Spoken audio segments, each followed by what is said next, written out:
Que la paix soit sur vous. Je prends très peu la parole ces derniers temps. Comme vous le savez, nous sommes occupés sur un certain nombre de projets de terrain ayant trait à nos populations, projets sociaux, projets entrepreneuriaux et liés bien évidemment à notre ONG, entre autres, pour ne pas dire principalement. Nous n'avons pas pour habitude de faire des directs Facebook. Il y en a pour qui c'est un métier d'en faire 70 par semaine, tout en prétendant être dans l'action. Mais malheureusement, quand on est dans l'action, on a très peu de temps pour ce genre de situation. Mais si je prends la parole aujourd'hui, c'est que la situation actuelle le nécessite. Nous sommes nombreux et nombreuses, vous êtes nombreux et nombreuses, à nous avoir envoyé des messages ayant trait aux dernières exactions du gouvernement français vis-à-vis de nos populations africaines. Et donc, si vous le permettez, nous allons revenir en plusieurs points sur différents sujets d'actualité et proposer des ébauches de solutions, parce qu'on ne va pas faire les Thierry Roland de la géopolitique. Le but, ce n'est pas toujours de la commenter. C'est comme nous le faisons depuis si longtemps, tout faire pour l'écrire au présent et changer les conditions de vie progressivement de nos populations. Nous parlerons aujourd'hui du sommet de N'Djamena, le G5 Sahel, convoqué par Emmanuel Macron. Nous parlerons aussi de la transition du franc CFA à l'éco, validée par le Sénat français. Nous parlerons de la répression des opposants politiques africains en cette année 2021. Et enfin, nous terminerons par la crise Covid et la répression des chercheurs endogènes dès lors qu'ils déclarent avoir trouvé des solutions par rapport aux problèmes sanitaires que nous rencontrons. Premier point abordé donc, le sommet du G5 Sahel à N'Djamena. Vous n'êtes pas sans savoir que ce sommet a été convoqué tel un maître de plantation par Emmanuel Macron vis-à-vis de ses présidents soumis intégralement, qui voient en lui le messie vis-à-vis de cette région, le Sahel, de notre continent. Il est intéressant de souligner que notre cher Emmanuel Macron, qui a décidé, qui a demandé, qui a exigé que tous les chefs d'État liés au G5 Sahel soient présents à N'Djamena, ce Emmanuel Macron lui-même ne s'est pas déplacé. Un petit peu comme s'il dit « mettez-vous tous là ». Et après, ce dernier leur parle en visioconférence, tel le maître de la plantation qui n'a pas besoin de descendre au niveau du champ. Le plus tragique n'est pas que Emmanuel Macron n'ait pas daigné se déplacer à N'Djamena. Le plus tragique, c'est que des présidents africains qui ont le double, je dis bien le double, parfois le triple, de l'âge d'Emmanuel Macron, ayant assisté à cet affront du président qui les convoque mais qui ne se déplace pas, n'aient pas daigné réagir ni se plaindre vis-à-vis de celui qui est en réalité leur patron. Et cela nous renvoie à la ligne de fond de notre propos aujourd'hui, lorsque nous disons régulièrement qu'une civilisation est détruite, humiliée par l'extérieur, que si elle est rongée de l'intérieur. Parce que oui, on ne va pas se mentir, Emmanuel Macron a fait son spectacle hier en annonçant qu'il y avait eu un certain nombre de victoires stratégiques. Il faut rappeler qu'il y a plus de 5100 militaires de la base Barkhane qui sont mobilisés, d'accord, comme si ces militaires n'auraient pas servi à protéger les intérêts français, eux qui se font toujours tabassés, agressés, secoués par le terrorisme, parfois par des loups solitaires avec des petites armes qui peuvent terroriser un pays. Ce sont ces mêmes oligarques français qui envoient leurs militaires, 5100 militaires, pour essayer de faire acte de présence vis-à-vis de forces surnommées par France 24, et je précise bien par France 24, djihadistes, et qui dans le même temps, comme certains le savent, bénéficient quand même d'un certain nombre de complicités vis-à-vis de l'oligarchie d'Occident. Nous y reviendrons. Donc Emmanuel Macron a péroré hier, a plastronné, a déclaré que la France menait à bien sa mission, que grâce à la France, le Sahel n'était pas détruit. Cette même élite française qui a pourtant contribué à détruire plus que jamais la Libye. Cette France qui a pourtant essuyé des corrections, des morts de plusieurs soldats, qui n'a absolument pas fait disparaître les forces terroristes au Sahel. Certains diront même qu'elles l'ont amplifié, qu'elles les ont amplifiées, c'est le cas de le dire. Cette France décide de préciser que non seulement elle ne va pas réduire ses effectifs dans un premier temps, mais qu'elle décide d'avoir une double stratégie, à la fois vis-à-vis des forces endogènes africaines qui lui sont liées et vis-à-vis de ses alliés occidentaux plus que jamais. En effet, il est important de préciser que désormais dans la stratégie d'Emmanuel Macron, sentant qu'il se trouve dans un bourbier mais qu'il ne veut pas lâcher le morceau eu égard aux ressources minières qui sont présentes dans cette région, c'est très important de le préciser, Emmanuel Macron a décidé d'aller dans la voie à la fois de l'alliance vis-à-vis de l'internationalisation, nous y en reviendrons, et de l'alliance vis-à-vis de ce que l'on appelle les élites de la sahélisation. Sahélisation parce qu'Emmanuel Macron veut continuer son combat sous proxy, cette fois-ci en transmettant un certain nombre de responsabilités aux dirigeants africains, tout en étant toujours dans la dynamique d'orienter leurs actions et les exactions, quelles qu'elles soient, dans cette région. Et de l'autre côté, la France se sentant plus que jamais dépassée par les événements, parce que c'est de ça dont il s'agit en réalité derrière les effets de manche de notre cher Manu Macron, la France décide d'appeler des pays qui n'ont pas trop d'activité visiblement dans leur vie, en tout cas leur armée, que ce soit l'Estonie, la Tchéquie, etc., dans la force Takuba. Cette force, donc, comme nous l'énonçons, réunira un certain nombre de pays occidentaux alliés à la France, qui ne sont pas forcément les plus occupés sur la scène militaire internationale et qui sans doute ont reçu comme deal d'avoir le partage d'un certain nombre de richesses dès lors qu'ils prêteront main à l'armée d'Emmanuel Macron qui plus que jamais est en déroute ces derniers temps. Il est important aussi de préciser que face à cette stratégie d'élargissement militaire, nous verrons par la suite qu'il y a aussi dans le même temps en corollaire une démarche et une stratégie d'élargissement sur le terrain monétaire. La France peut bénéficier du silence, de la complicité, de la duplicité et parfois de la participation des plus actives de certains dirigeants qui voient dans cette situation une possibilité d'asseoir leur pouvoir.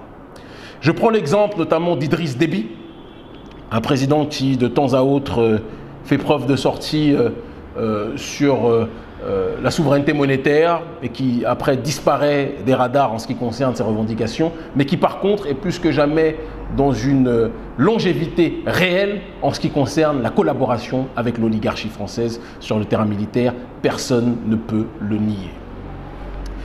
Idriss Déby voit en cette nouvelle démarche du sommet de N'Djamena la validation de son nouveau mandat qui n'est ni constitutionnel, qui n'est ni juste et qui n'est absolument pas non plus démocratique. Je tiens à préciser que je ne suis pas un amoureux aveugle de la démocratie. Je préfère un Sankara qui est au pouvoir pendant 20 ans que certains présidents africains qui sont là pendant 5 ans mais qui mettent nos pays à feu et à sang.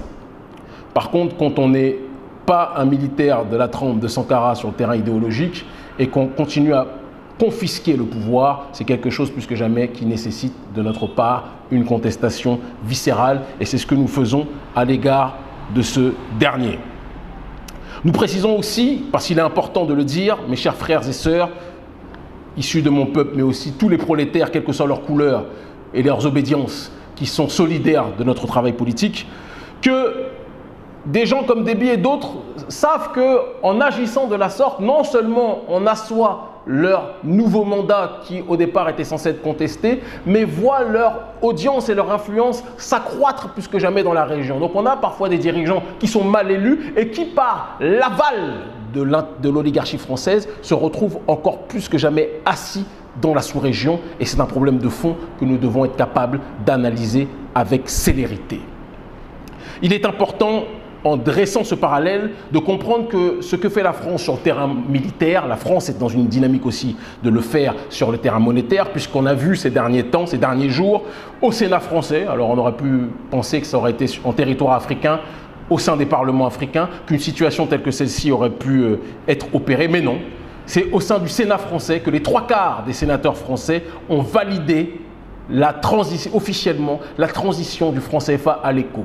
Aucun parlement d'Afrique de la zone franc, je dis bien aucun, n'a été sollicité. Ah si, à l'exception d'un, mais qui en réalité n'est rien d'autre qu'un département français. Le parlement d'un département français, j'ai même envie de dire que c'est un conseil général, ce n'est pas un parlement, puisque c'est le parlement ivoirien dont on sait, nous tous, d'accord, vous savez tous et toutes, que ces députés sont à la solde du plus grand protecteur des intérêts français sur le continent africain, en l'occurrence Alassane Dramane Ouattara. Aucun parlement africain ne s'est saisi de ce dossier. Pourtant, partout en Afrique francophone, nous avons activé les mobilisations sur le terrain, au péril de nos vies, en allant en prison, non pas en nous cachant comme certains le font tout en criant à des millions de kilomètres du terrain « Viva la Révolution », d'accord, en allant en prison, en étant aujourd'hui, c'est important de le préciser, interdit de rentrer dans 4 pays, nous risquons nos vies.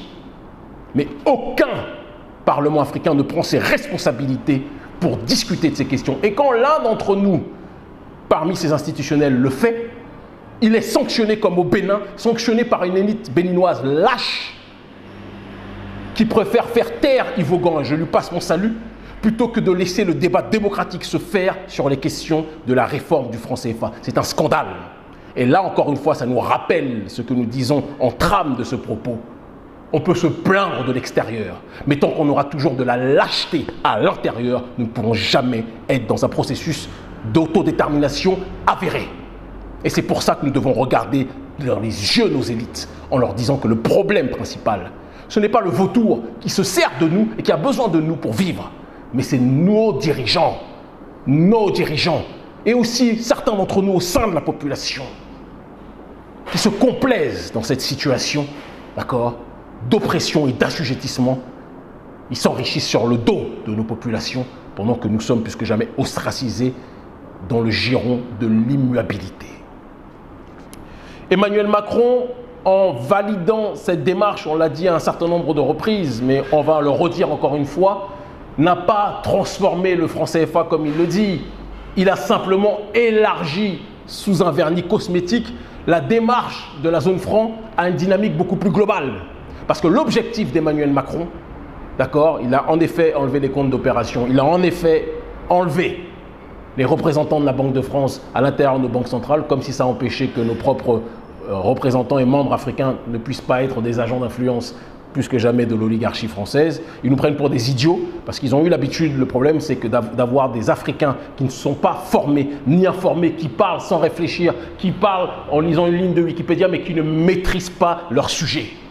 Et c'est grâce à cette situation-là que nous nous retrouvons baladés à gauche, à droite, et qu'il nous fait croire, alors qu'il est en train d'asseoir la colonisation militaire, asseoir la colonisation monétaire, dans le même temps, il nous fait croire qu'il est en train de pousser l'Afrique francophone, entre guillemets francophone, à l'autodétermination.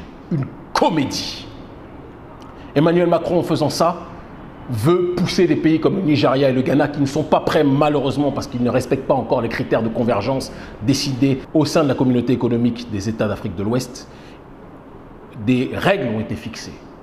Au sein de cette communauté, des critères de convergence ont été imposés. Et malheureusement, ceux qui ont les critères de convergence les plus respectés sont les pays de l'UMOA, de la zone franc au sein de l'Afrique de l'Ouest. Et donc Macron entend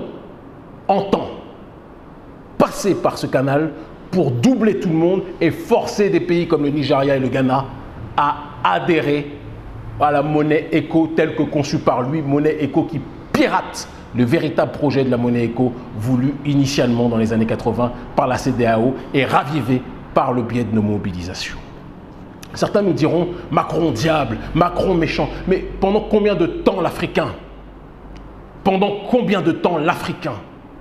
va-t-il penser que des gens qui doivent leur succès dans le monde uniquement grâce au pillage de nos ressources, pendant combien de temps l'Africain va-t-il penser qu'ils vont laisser de bonne foi leur coffre-fort qu'est le continent africain?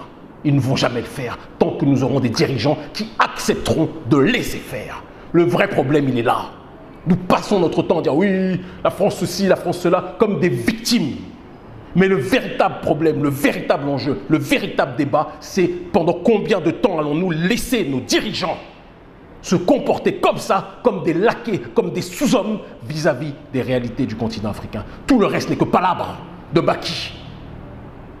Nous devons être capables de le reconnaître. Nous devons être capables de l'accepter, de l'entendre, de l'écouter. Et nous allons continuer avant d'arriver à la synthèse et à l'appel à la prochaine mobilisation. La monnaie éco imposée, et nous tenons là aussi à rappeler que nous attendons sa mise en circulation avec attention et passion, et qu'à la seconde même où des billets éco circuleront dans nos mains, nous verrons et chacun verra ce que signifie une monnaie qui perd de sa valeur rapidement, dès lors qu'elle est décrédibilisée dès son commencement. Mais nous précisons que l'installation de la monnaie éco et de l'autre côté parallèlement l'élargissement de la dynamique néocoloniale militaire occidentale, rajoutons à la présence française la présence de l'Africom, les intérêts américains et de tous leurs partenaires. Ceux qui doivent comprendre de quoi je parle le comprendront. Je pense notamment au plan Oded-Yinon, parce que quand on parle des États-Unis, on parle aussi d'Israël. Il est important de le préciser. Ça fera grincer les dents ceux qui travaillent pour ces derniers. Mais de l'autre côté, ceux qui sont renseignés sur cette réalité géostratégique comprendront la nécessité de se prémunir vis-à-vis de tous ces mots MAUX. Cette double présence militaire et économique occidentale doit pousser les populations à se tourner vers les véritables responsables. Parce que lorsque vous construisez un toit, c'est pour vous protéger et des intempéries et des voleurs qui pourraient venir par inadvertance à un endroit où ils n'ont pas été invités. Et donc vous construisez le toit pour vous prémunir de tout mot extérieur. Mais lorsque ce toit vous montre, malgré votre construction, son ultime défaillance, vous avez construit un toit pour vous protéger des intempéries, il pleut tout le temps. Vous avez construit un toit pour vous protéger des voleurs, des gens viennent voler par le toit tout le temps. Si vous ne refaites pas le toit, c'est que vous êtes d'accord avec ce qui vous arrive constamment. Certains nous disent, Kémy, la meilleure façon de refaire ce toit, c'est de se présenter à des élections. Et je souris face à cette comédie. Il est important de préciser, notamment en ce qui concerne les élections présidentielles béninoises, qu'il faut avoir 40 ans révolus au moment des élections pour se présenter. Au moment des élections, j'aurai 39 ans, puisque j'aurai 40 ans minimum 6 mois après. Et donc je ne suis pas autorisé, pour répondre à tous ceux qui me posent la question, à concourir à cette élection. Il est aussi important de préciser pour les rêveurs, qui sont parfois trop nombreux sur les réseaux sociaux, que les élections présidentielles en Afrique ne sont pas des élections démocratiques. Les 3/4 des gens qui veulent se présenter sont souvent écartés et dès lors que vous êtes une véritable menace, on vous écarte d'une façon ou d'une autre et vous le savez. Ce qu'il faut, ce n'est pas uniquement penser par la voie institutionnelle, même si ça doit être peut-être une finalité. Ce qu'il faut, c'est être capable de réinventer le schéma visant à démobiliser ceux qui se présentent comme nos dirigeants, mais qui sont en réalité des entités dirigées par l'oligarchie d'Occident.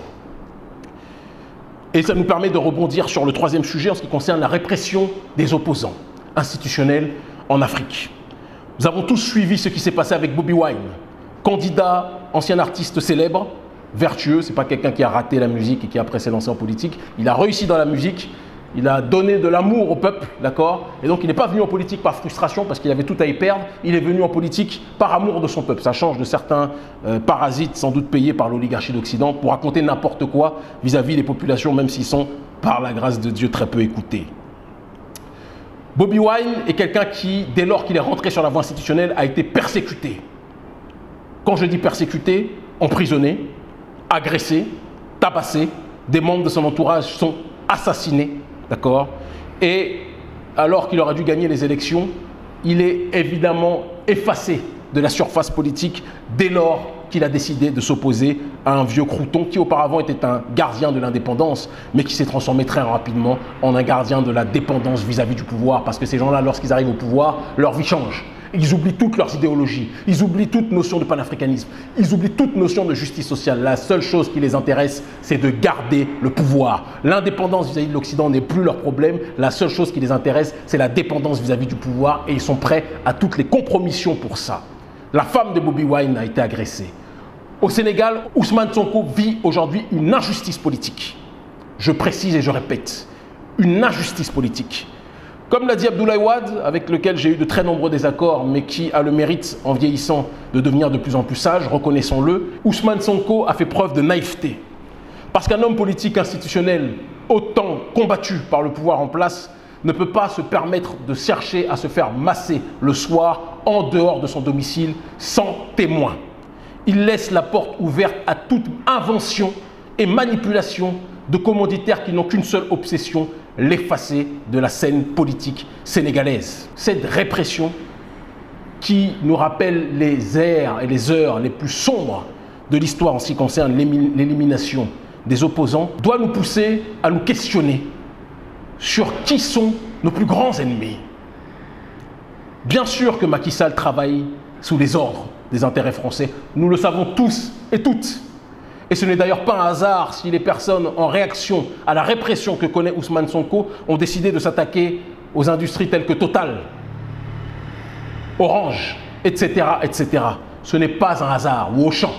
Ils savent très bien pourquoi ils l'ont fait, parce qu'en attaquant Ousmane Sonko, c'est la souveraineté sénégalaise qu'on attaque, comme lorsqu'on m'attaque un peu partout en Afrique francophone, quand les dirigeants, les vassaux africains m'attaquent, c'est parce qu'ils répondent aux ordres émanant de notre cher et tendre Emmanuel Macron. Mais si Emmanuel Macron donne les ordres, l'Africain qui est à la tête de nos États a la responsabilité et a le devoir du choix.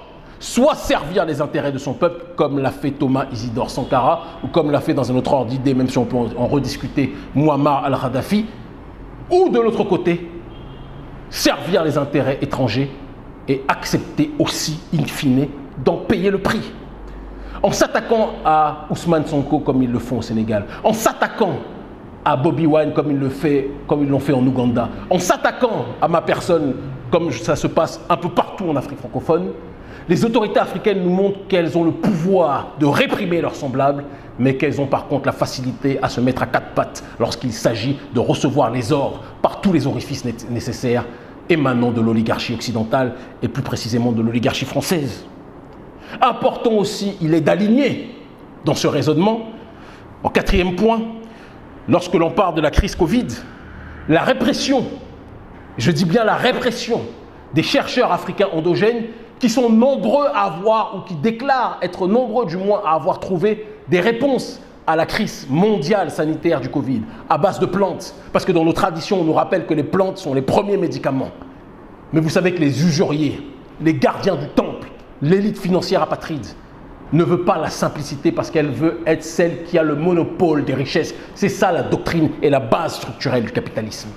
Et donc, ils n'aiment pas les personnes qui, dans leur village, sont capables de connaître la science des plantes. Science vient du latin scientia, qui signifie connaissance. Connaître les plantes et l'utiliser et les utiliser à bon escient pour soigner les populations.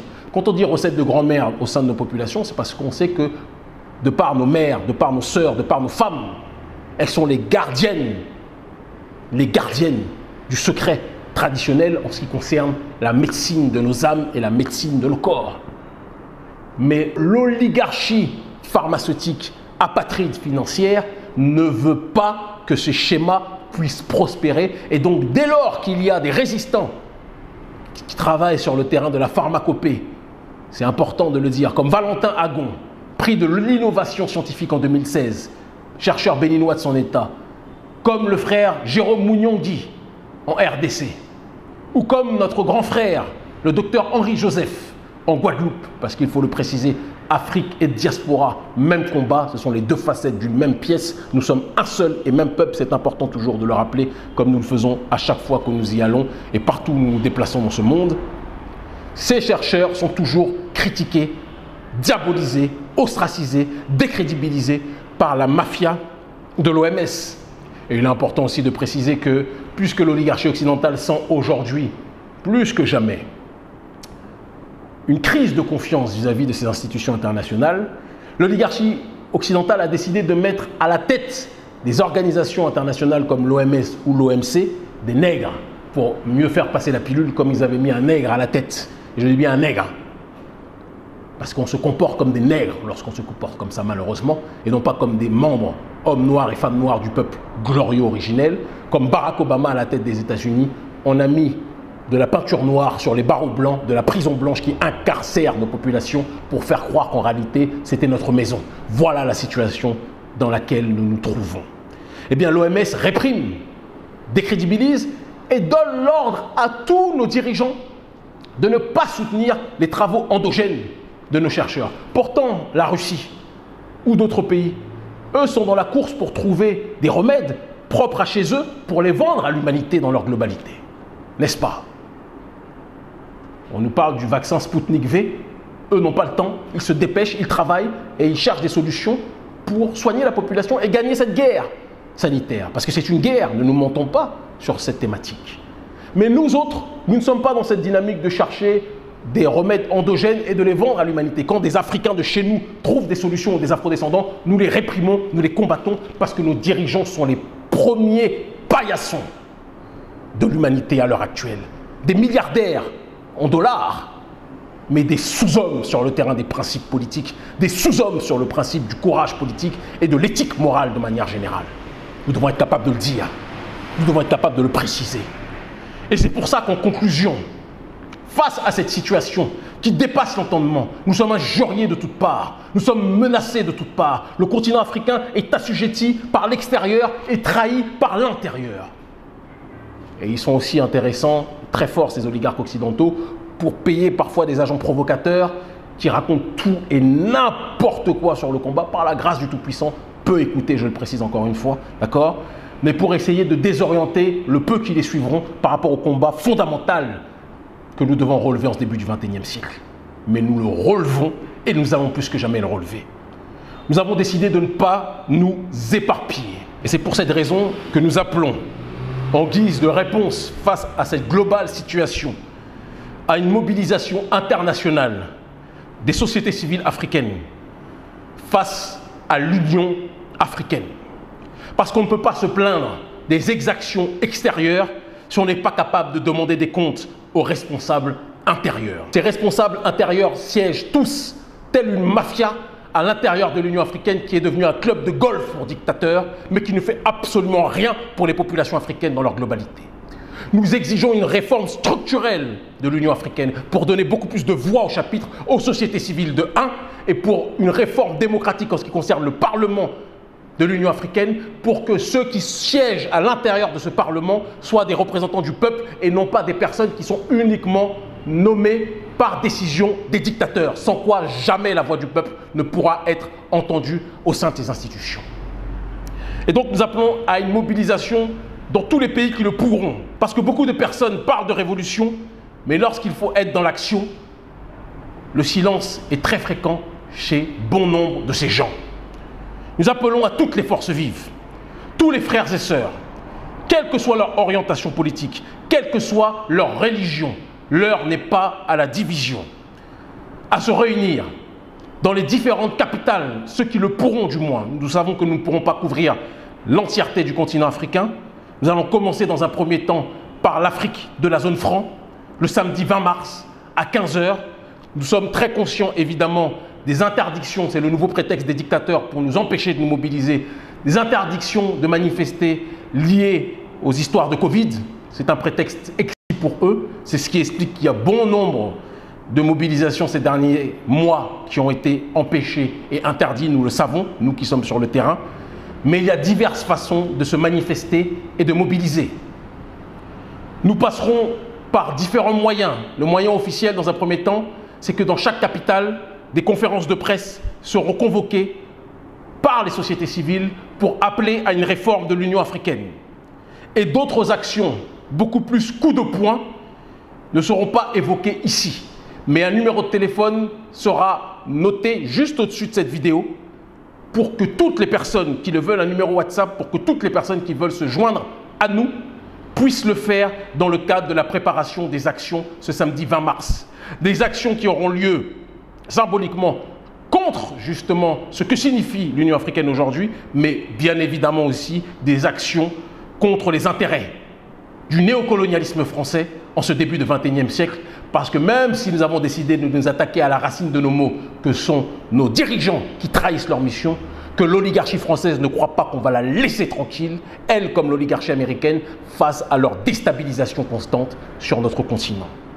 Et donc nous répétons, si nous voulons le changement, nous devons être capables de restructurer les institutions qui nous gouvernent. Et cela passe par l'institution suprême sur le continent qu'est censée être l'Union africaine. Le rêve de nos pères, devenu le cauchemar de leurs enfants. Il est temps de mettre fin à ce crime sans nom. Et c'est la raison pour laquelle nous appelons tous et toutes, hommes et femmes, jeunes ou vieux, chrétiens, traditionnalistes ou musulmans, peu importe vos étiquettes, nous sommes tous soumis au même problème. Que nous soyons béninois, que nous soyons sénégalais, que nous soyons camerounais, que nous soyons ivoiriens, que nous soyons togolais, etc., etc., etc., nous sommes tous soumis au même problème. Nos dictateurs sont les serviteurs d'intérêts étrangers. Et nous aurons beau repousser l'étranger, si nous avons toujours à l'intérieur de nos rangs, à la tête de nos pays, pour être beaucoup plus précis, des dirigeants qui servent les intérêts étrangers, ne soyez pas surpris de la situation dans laquelle nous nous retrouverons. Et donc samedi 20 mars à 15 h, mobilisation internationale pour une réforme structurelle et un aspect beaucoup plus démocratique de l'Union africaine, et pour que l'Union africaine prenne ses responsabilités face aux crimes que subissent les populations africaines dans leur globalité. Si vous ne le faites pas, ne soyez pas étonnés de ce qui se passera dans les temps à venir. Samedi 20 mars, 15 h, mobilisation internationale. L'heure aux longues discussions et aux longues vidéos Facebook illimitées dont certains nous font l'objet très régulièrement est terminée. Il est temps de passer à l'étape supérieure. L'étape supérieure, c'est d'être capable de regarder nos mots MAUX intérieurs afin que ces derniers puissent être effacés et puissent donner place à une société civile et à une société politique africaine plus que jamais intransperçable face aux déstabilisations extérieures. L'Afrique libre ou la mort, nous vaincrons. Tenez-vous mobilisés samedi 20 mars, 15 h, dans les capitales africaines qui le pourront, et aussi dans la diaspora, parce que la diaspora a aussi son mot à dire vis-à-vis des crimes et de la lâcheté et de la trahison de l'Union africaine et du néocolonialisme de l'oligarchie française et occidentale in extenso. Rendez-vous est pris samedi 20 mars. Le numéro de téléphone est juste au-dessus. L'heure est à l'organisation. La palabre tue. Ils finiront par comprendre.